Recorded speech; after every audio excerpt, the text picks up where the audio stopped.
Let's go. Third CRV in a week. Maybe it's the same color as last week. Definitely a different silver. This one's a little darker than the other one, but here's what we're in for. Repair on the quarter. Repair. Actually, there might even be a new one of these for that. Blend it and send it. So lots of room to work here. You know, if we're repairing this, you can hide it around the corner. Lots of room to blend. Up and over. If this color is tricky, it's not the end of the world. Don't forget to do your fuel filler door. I've seen some people where they don't spray that, even if they're not paid for it, but I would every single time, because if your color's off by a little bit, that sticks out really bad.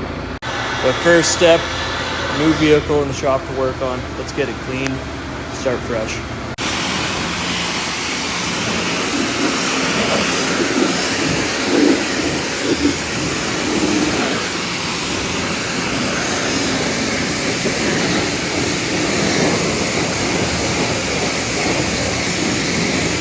Are these cool accessories for your car or projectiles when you get into an accident? Let's go. Fix quarter, paint it, 1G3. Step 1, wash. Step 2, pre-scan. Step 3, check that all the switches and lights work. Check this out. Okay, standard orange peel. Every factory finish has it. But even from factory, they get these little hangers. Look at that.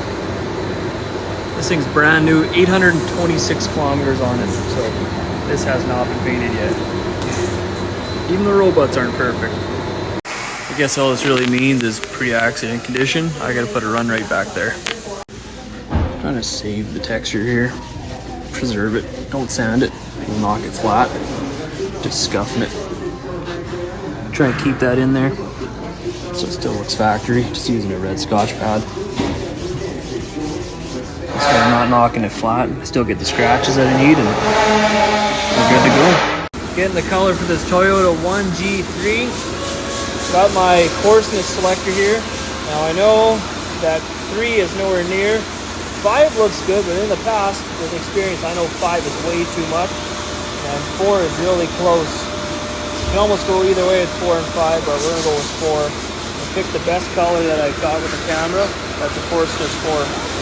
So these cameras that people do color shots with, they are really good at figuring out color, but they're not very good with figuring out metallics.